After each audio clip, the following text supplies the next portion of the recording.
According to recent findings, 67% of high school teachers are currently teaching subjects outside their field of specialization.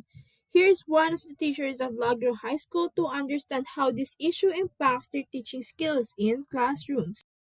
Naniniwala ko ng lahat ng bagay ay napag-aaralan. Mahirap nga lang sa simula, pero kailangan talaga.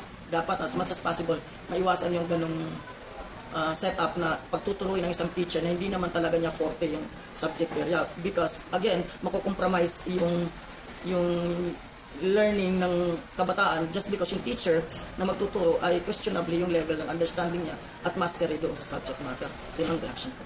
For students, these challenges shape how lessons are delivered, understood, and experienced every day. Here's a student to understand how this issue impacts her studies. For me, personally, okay lang naman po na magturo po sila outside their specialization kasi nga po may mga problema po na tulad tayo sa mga teachers. Pero, ayun nga po, ano po yung problem na pumapasok na hindi nga po sila sanay or hindi nila forte yung subject na tinuturo nila. Pero kung gusto naman po nilang matuto at pag-aralan talaga yung subject na yun, gusto nilang itry, it can work naman po.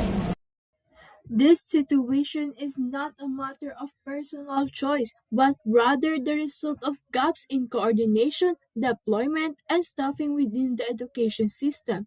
Instead of being assigned based on their academic training and expertise, many teachers are placed where there is an urgent need, regardless of whether the subject aligns with their professional preparation.